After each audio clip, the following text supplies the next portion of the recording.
India और USA दुनिया की दो सबसे बड़ी डेमोक्रेटिक पावर। एक तरफ है इंडिया जो उभरती हुई आर्थिक ताकत है और दूसरी तरफ यूएसए जो दशकों से विश्व की सबसे बड़ी अर्थव्यवस्था है। अब खबर ये आ रही है कि दोनों देश एक बड़े व्यापार समझौते यानी ट्रेड डील के बेहद करीब हैं। ऐसा कहा जा रहा है कि अब और भी टॉक्स की और राउंड्स की जरूरत नहीं, यानी बातचीत लगभग पूरी हो चुकी है।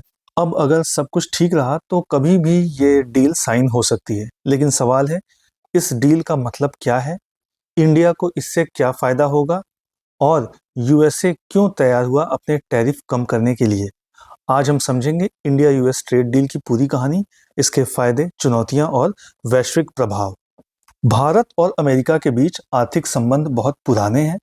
1950 के दशक में जब भारत एक नया स्वतंत्र राष्ट्र था, तब अमेरिका हमारे लिए विकास और सहायता का बड़ा स्रोत था।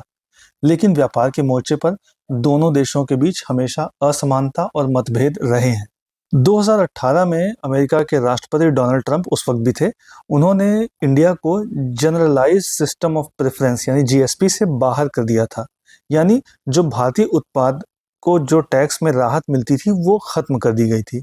इससे भारत के छोटे और मध्यम उद्योगों को भारी नुकसान हुआ। इसके बाद दोनों देशों के बीच ट्रेड टॉक्स शुरू हुई, पहले 2019 में, फिर 2020 में ट्रंप की भारत यात्रा के दौरान। लेकिन महामारी हुई, चुनाव और नई नीतियों के कारण समझौता अधूरा रह गया। अब 2024-25 में फिर से ये बातचीत नए स्तर पर पहुंची है, जहां कॉमर्स मिनिस्टर पीयूष गोयल और external affairs minister S Jaishankar ने अपने अमेरिका के जो काउंटर पार्ट्स हैं उनके साथ 5 दौर की बैठकें की हैं। पीयूष गोयल ने हाल ही में एक कार्यक्रम में कहा, हम एक ऐसा व्यापार समझौता चाहते हैं जो फेयर हो यानी न्याय संगत हो, बैलेंस्ड हो यानी संतुलित हो और इक्विटेबल हो यानी समान हो। अगर सब ठीक रहा तो ये समझौता किसी भी समय हो सकता है, कल, अगले महीने या अगले साल। नेगोशिएशंस लगभग पूरी हो चुकी हैं। अब गेंद अमेरिका के पाले में है और इंडिया उनकी प्रतिक्रिया का इंतजार कर रहा है।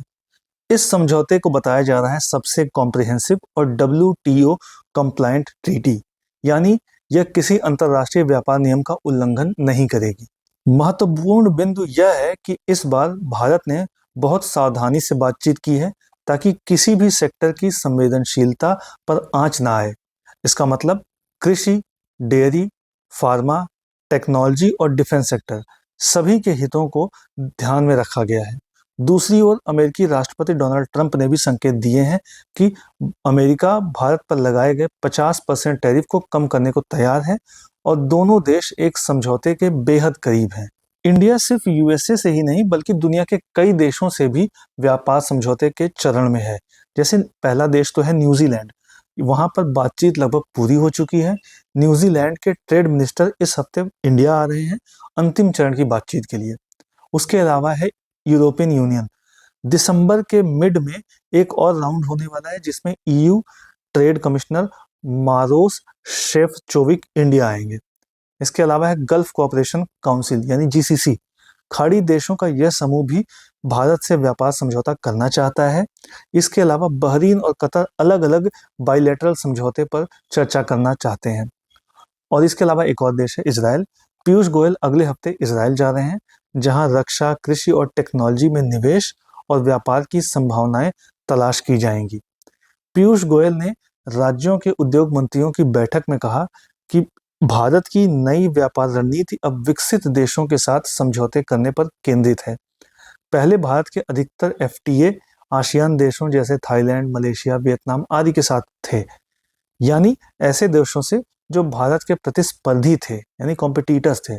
लेकिन अब भारत का लक्ष्य है डेवलप्ड इकोनॉमीज जैसे यूएसए, यूरोप, यूके और कनाडा के साथ दीर्घकालिक और संतुलित व्यापार समझौते करना, क्योंकि इनसे हमें सिर्फ व्यापार नहीं बल्कि टेक्नोलॉजी ट्रांसफर, नए निवेश और उच्च गुणवत्ता वाले रोजगार के अवसर मिल सकते हैं।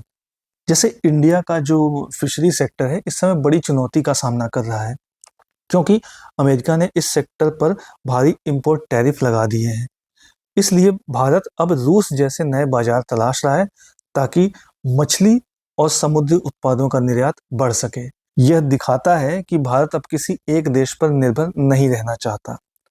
अगर इंडिया और अमेरिका के बीच यह व्यापार समझौता होता है तो इसके कई बड़े फायदे होंगे। पहला है, निर्यात को बढ़ावा मिलेगा। अमेरिकी बाजार भारत के लिए दुनिया का सबसे बड़ा अवसर है। IT, pharma, textile, James and jewellery और ऑर्गेनिक प्रोडक्ट्स के लिए। दूसरा फायदा है टेक्नोलॉजी एक्सचेंज और निवेश। अमेरिकी कंपनियां भारत में हाई टेक और रक्षा क्षेत्र में निवेश बढ़ा सकती हैं। इसके अलावा है रोजगार के अवसर यानी जॉब क्रिएशन। नई फैक्ट्रियां, सप्लाई चेन और एमएसएमई सेक्टर में लाखों नए रोजगार बन सकते हैं। और ग्लोबल इमेज तो बनेगी। यह डील दिखाएगी कि भारत अब सिर्फ उपभोक्ता नहीं बल्कि एक आत्मनिर्भर भागीदार है। लेकिन इसकी कुछ चुनौतियां भी हैं, जैसे कृषि और डेयरी सेक्टर पर अमेरिकी दबाव बहुत ज़्यादा है। उसके अलावा बौद्धिक संपदा अधिकार से जुड़ी चिंताएं भी हैं और अमेरिकी उत्पादों के लिए भारतीय बाजार खोलने का डर। इंडिया इन सभी मुद्दों पर संतुलन बनाने की कोशिश कर रहा है ताकि मेक इन इंडिया और आत्मनिर्भर भारत दोनों का लक्ष्य प्रभावित न हो। इंडिया और अमेरिका के बीच ये नया समझौता सिर्फ व्यापार का नहीं बल्कि स्ट्रेटेजिक पार्टनरशिप का प्रतीक है। एक तरफ अमेरिका चाहता है कि भारत उसकी आपूर्ति श्रृंखला में मजबूत भागीदार बने, तो दूसरी ओर भारत चाहता है कि अमेरिकी टेक्नोलॉजी और निवेश से उसका उत्पादन बढ़े। अगर यह डील सफल होती है तो यह भारत के आर्थिक इतिहास में एक नया अध्याय जोड़ेगी, जहां भारत सिर्फ खरीदार नहीं बल्कि वैश्विक बाजार का निर्णायक खिलाड़ी होगा। अब इस इशू पर 5 एमसीक्यूज देख लेते हैं। पहला क्वेश्चन है, which of the following statements about the ongoing India US trade deal is correct. यानी इंडिया यूएस के बीच जो ट्रेड डील है उसमें इनमें से कौन सा स्टेटमेंट सही है उसके बारे में।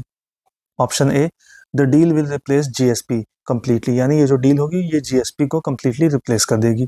Option B, the negotiations are aimed at creating a fair, equitable and balanced agreement.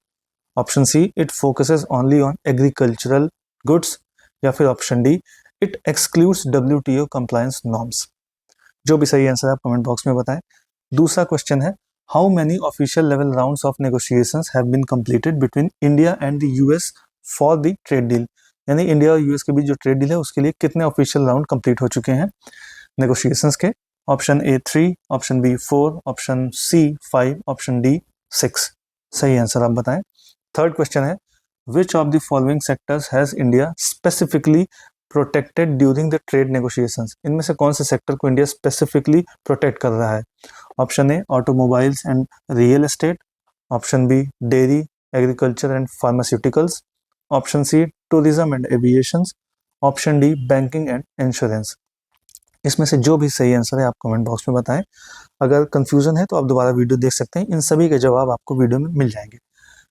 Next question है, fourth, according to the official statement, what is unique about this trade deal? Option A, it is India's first agreement with a developing country. Option B, it is the most comprehensive and WTO compliance treaty compared to other nations. Option C, it replaces all previous FTAs with ASEAN countries. या फिर option D, it is limited to defence and technology only. इसका answer आप comment box में बताएं। और इसके बाद है लास्ट क्वेश्चन, पांचवा, Which new market is India exploring for its fishery exports due to US tariff? Option A, Japan. Option B, Russia. Option C, France. Option D, UAE। जो भी सही आंसर है आप कमेंट बॉक्स में बताएं। Video अच्छा लगा तो लाइक, शेयर और कमेंट करें। इसी तरह के और भी अपडेट्स जानने के लिए सब्सक्राइब करें एजलेसनेस।